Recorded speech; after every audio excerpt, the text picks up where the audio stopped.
This is the story of one of the biggest movie stars in the world, of how he came to make Newhall, California his home, and of how he contributed to his country and the community he adopted. William S. Hart was the most popular and revered Western movie actor of the silent movie era. It was said he brought an authenticity of the Old West to the movies that wasn't there before. Hello, my name is Philip Scorza, and I'd like to welcome you to our show, Points of Interest. William Surrey Hart was born at the end of the Civil War in Newburgh, New York in 1864. According to his autobiography, My Life, East and West, Hart spent his growing up years living and traveling with his family in a number of places in the West, including the Dakota Territories. Hart knew the West of the 1870s, what today we call the Old West. He saw and met the West's notable characters, from cowboys and cattle ranchers to outlaws and saloon keepers. While the country was beginning to heal from the Civil War, and while Custer took his last stand in 1876, young Hart spent the days of his childhood playing with Sioux Indian children. From them he learned their language and customs and a lifelong respect. Hart's family was dirt poor, but his boyhood was rich with experiences. Once, traveling on horseback along the Missouri River in Dakota Territory, Hart served as interpreter for his father, who was trying to interest Sioux chiefs into building a flour mill on the river. Gold had been discovered in the Black Hills, and white men were moving in on the Indians, taking what was rightfully theirs. The first Indians Hart and his father came across wore full war paint and were none too friendly.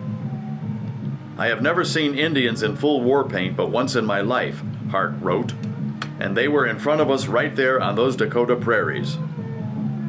According to Hart, the Indians were astounded and immediately accepting of them when this young boy started to talk to them in their own language. To quote Hart, "When the leader set up his horse and I gaily started to chatter Sioux, not only the leader's right hand, but the right hand of every Indian in the party, followed immediately by the left, went over their mouths. They were astounded. I could remember vividly their smiles and their humorous looks, each to the other with my kid talk." As a boy, Hart worked as a hand on a trail drive in Kansas. Once he was caught in the middle of the street in the crossfire of the local sheriff and two gunmen. Hart's boyhood experiences helped develop a respect and admiration for both the Western frontier and Native American cultures that he carried with him the rest of his life.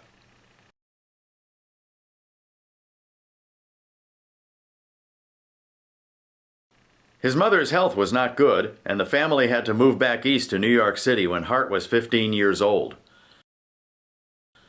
His father took a job as manager of an apartment building, and Hart and his siblings took any jobs they could to help the family out. It was during these teen years that his interest in acting and live theater took root. Hart's first paying acting job was as Friar Lawrence in Romeo and Juliet. Like all actors at the time, Hart was responsible for his room and board while on the road, and he had to pay his own train fare between cities.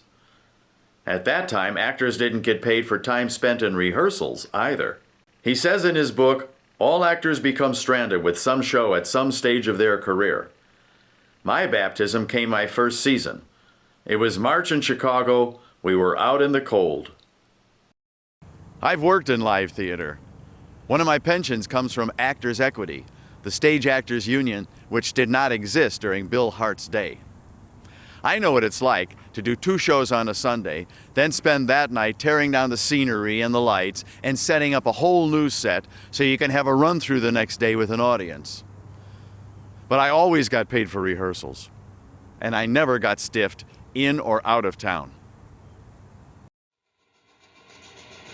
In 1900, at the height of the Great American Roadshow era, 339 touring companies of actors were crisscrossing the country by rail, performing everything from Uncle Tom's Cabin to Romeo and Juliet. The nation thirsted for theater. Actors braved the discomforts of the road to bring America the excitement of the show, and William S. Hart was a part of that. Hart took acting jobs both in America and England throughout the 1880s. He portrayed a number of historical characters on the stage, such as Patrick Henry and even William Shakespeare. His first rave reviews came in The Man in the Iron Mask. Hart really hit it big in 1899 when he was cast as Masala in the original Broadway production of Ben-Hur.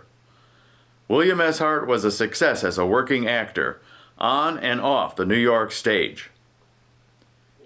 Hart's first Western role on Broadway came in 1905 when he starred as Cash Hawkins in The Squaw Man. Again, to quote Hart, Cash Hawkins was the first presentation of a real American cowboy that Broadway had ever seen. Hart was praised for his Western portrayals by no less an expert than Bat Masterson, a real gunman turned newspaper reporter and critic. Masterson wrote, "Anyone familiar with the character of the cool, calculating, and daring desperado, whose presence was a part of frontier life a generation ago, will instantly recognize in Mr. Hart a true type of that reckless nomad who flourished on the border when the six-shooter was the final arbiter of all disputes between man and man." Other Western portrayals on Broadway included The Virginian and The Barrier and The Trail of the Lonesome Pine. I was a theater major in college. One of the books we had to read for theater history was Trooping, How the Show Came to Town. Listen to what the author has to say about the rise of silent movies. The real jolt was the news about Bill Hart. W.S. Hart, who played in The Squaw Man, The Christian, and so on. $2,225,000 from 9 films in only 2 years. You could play one-nighters until the end of your life, and then send your corpse on tour, and you still wouldn't get that kind of dough. The pictures were silent, but the money screamed.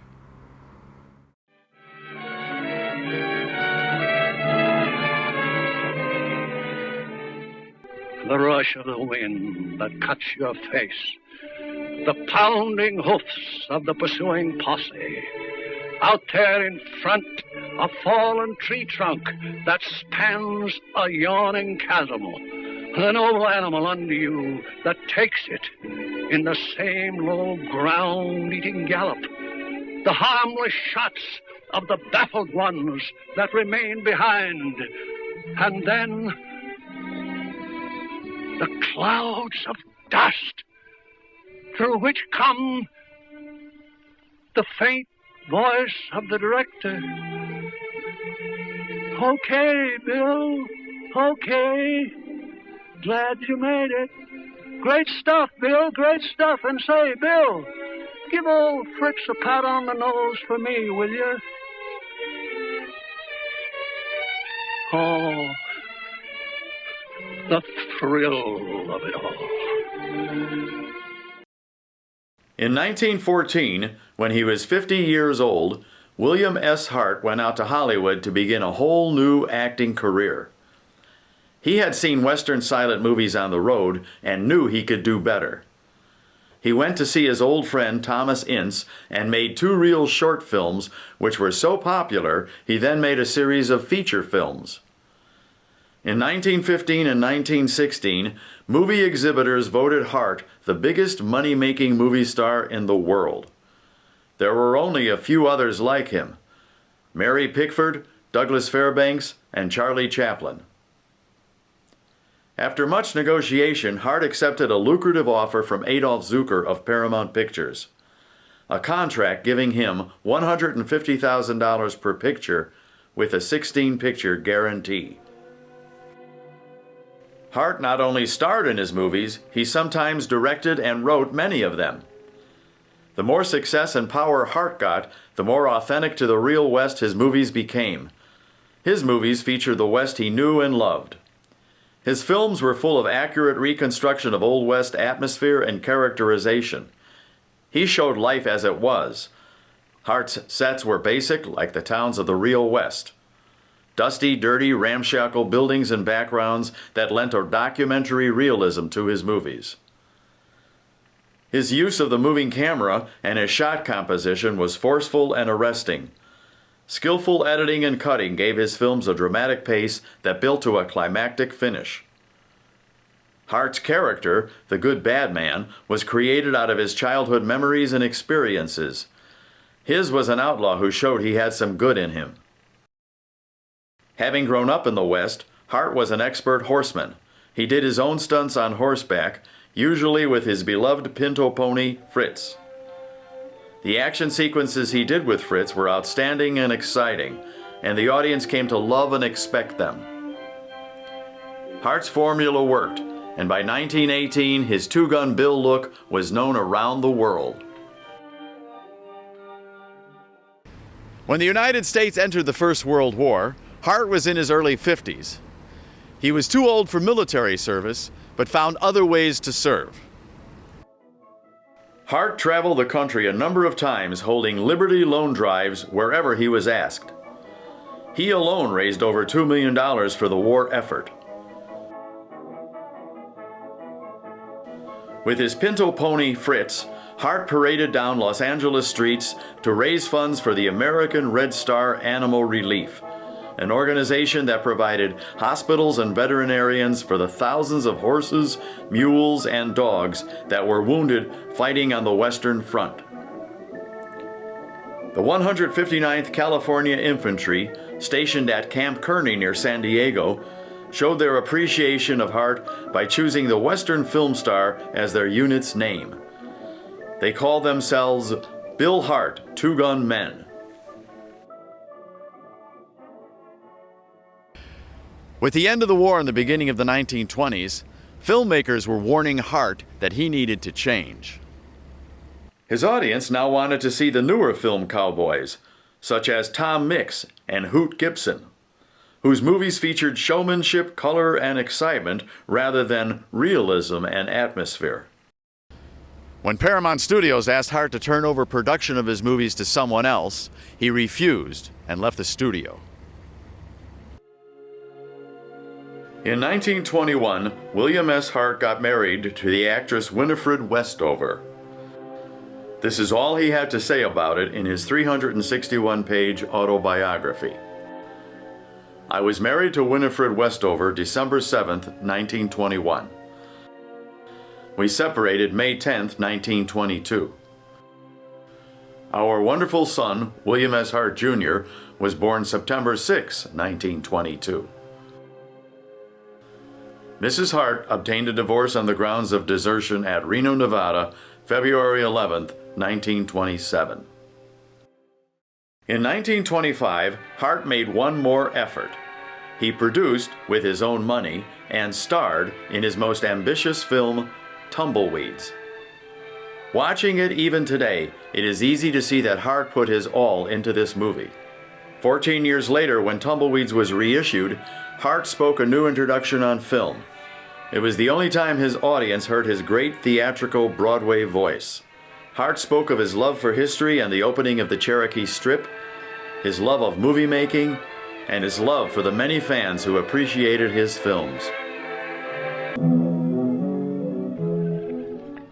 The story of Tumbleweeds marks one of the greatest epochs of our American history.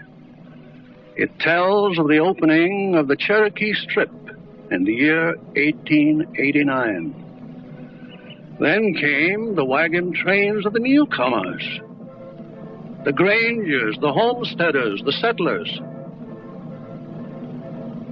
Thousands upon thousands of them. All seeking camping places along that 200-mile line, and then waiting for days and weeks and months for the starting signal, the firing of the gun that was to send them on their way in that mad search for new homes. And so the multitudes came from the north, the east, the south, and the west, horseback, muleback, afoot, in old buckboards, old buggies, some even riding old high-wheeled bicycles, all awaiting that magic sound, that great boom of a cannon. And when that boom of a cannon did come, and when all those humans and vehicles and animals were turned loose in that mad rush of destiny, it was indeed a sight to behold.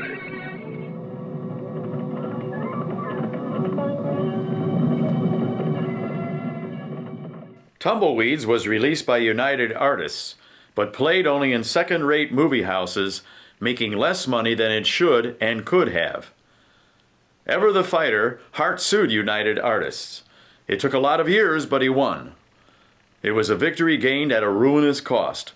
William S. Hart was never to make a movie again. Throughout his film career, Hart had been living in a house he bought on DeLongpre Avenue in today's West Hollywood. By 1920, he felt it was too restrictive.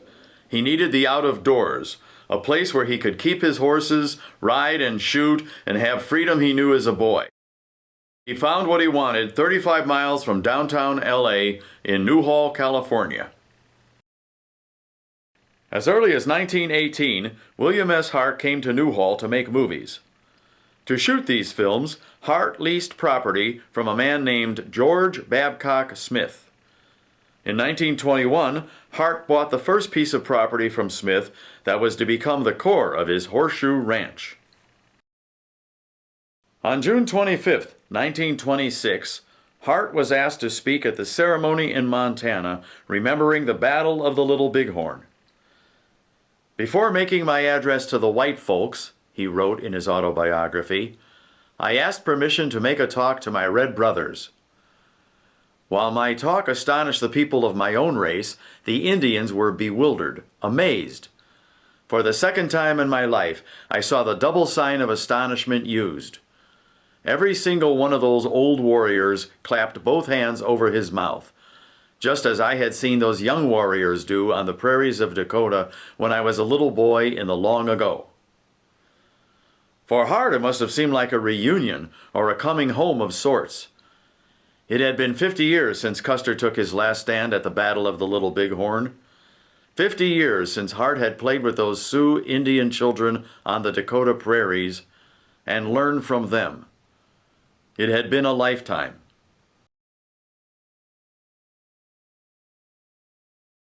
After completing his final film, Tumbleweeds, Hart commissioned a beautiful and magnificent Spanish colonial-style mansion on his hilltop land overlooking Newhall.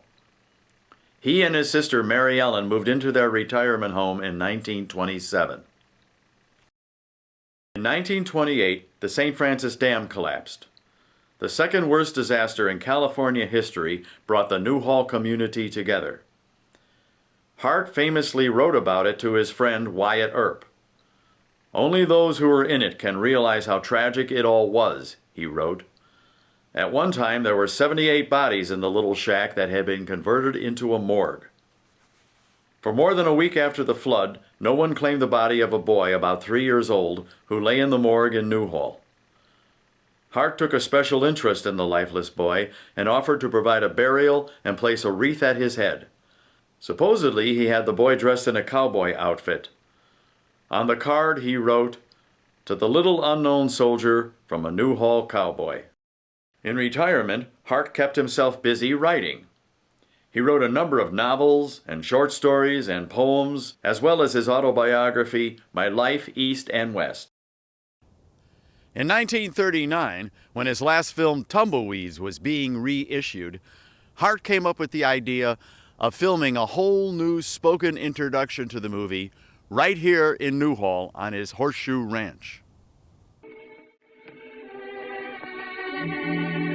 My friends, I love the art of making motion pictures. It is as the breath of life to me.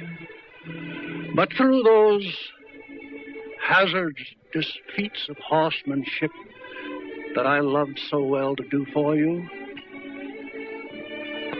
I received many major injuries That, coupled with the added years of life, preclude my again doing those things that I so gloried in doing. Old-timers tell us Hart could be seen doing business on Spruce Street, or Main Street as we call it today. He could be seen at the Ice House, or the Newhall Drugstore, or at Hoot Gibson's Rodeo, today's Saugus Speedway. Hart would hang out with old showbiz friends who lived, worked, or stayed in the area, from Tom Mix to Charlie Mack to W.C. Fields and Wallace Berry.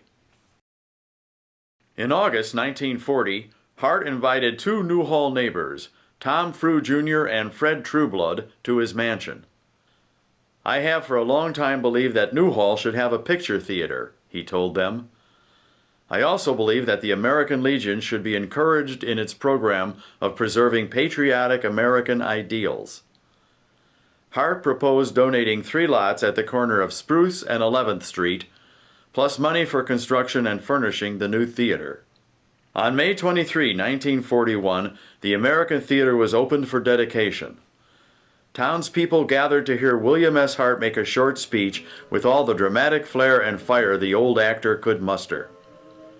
In his speech, Hart requested that the theater continue to show one Western movie a week, starting with his last feature, Tumbleweeds. The movie house followed his request until 1965, when it closed and became the home of the American Legion Post 507. Tom Frew Jr. is one of the people Hart went to when he wanted to build a picture theater. He was the town blacksmith and owned a ranch right next to Hart. I'm with his grandson, Tom Frew IV.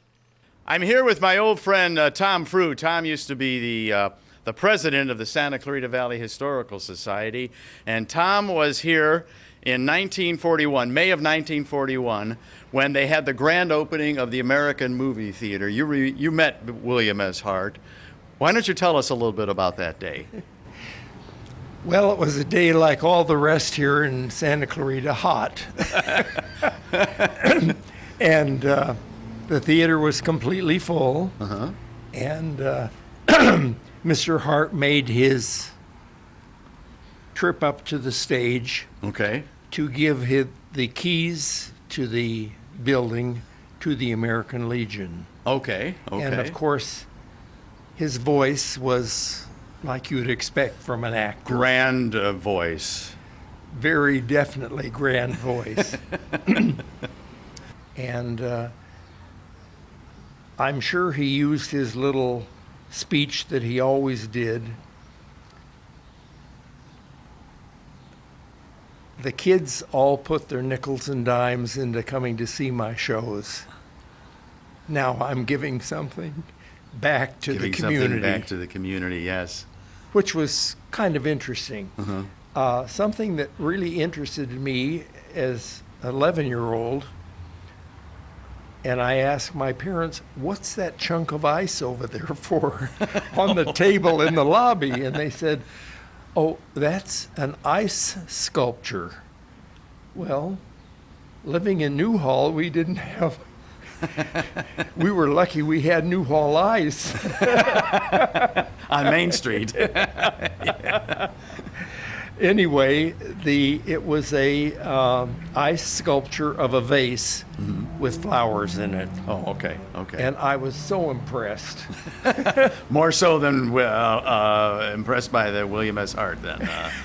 No, I was impressed by William S. Hart as well. I'm just curious, did William S. Hart say, "Hello, young man," and shake your hand? No. Oh, okay. Well, it's too late now. Yeah. I'm sure it is. So this theater has been used many, many years, up until about 1965 when it stopped showing movies. What was the other thing that William S. Hart said? He said something about what they should show here. Oh, once a week, he said there would be a Western movie shown in the theater. Okay, okay. And of course, we had the stars of the day, you know. Sure. Sure. That was every Friday and Saturday night. Okay. Sunday, Monday, and Tuesday were regular movies. Okay. Okay. Thursday and Friday, not much. But Saturday was always a Western. Always a Western. Okay. We're really glad that he was a part of our community, and obviously this is just one of many places that he helped to start. Absolutely. And keep going, and we're grateful that you're here today to tell us all about it. Thank you, Tom, for joining us. You're very welcome. The little boy born at the end of the Civil War, who lived and learned from the Indians of the American West, who grew up to be a working actor on the American stage, then became one of the biggest movie stars in the world, spent his last 20 years living and working on his horseshoe ranch in Newhall. Despite his fame and stardom, William S. Hart was a citizen of Newhall and a neighbor to the townsfolk. Because of his leadership and generosity, the town's first high school, and later the school district, were named after him. When he died, he left his house on DeLongpre Avenue, as well as his horseshoe ranch in Newhall, to L.A. County, with the provision that both properties become a public park and that his mansion become a museum for the Western art and treasure he had collected. While I was making pictures, the people gave me their nickels, dimes, and quarters, he liked to say. When I am gone, I want them to have my home. William Surrey Hart died June 23, 1946, at the age of 81. I am only trying to do an act of justice, he once said. I am only trying to give back to the American public some part of what the American public has already given to me. Adios, amigos. God bless you all, each and every one.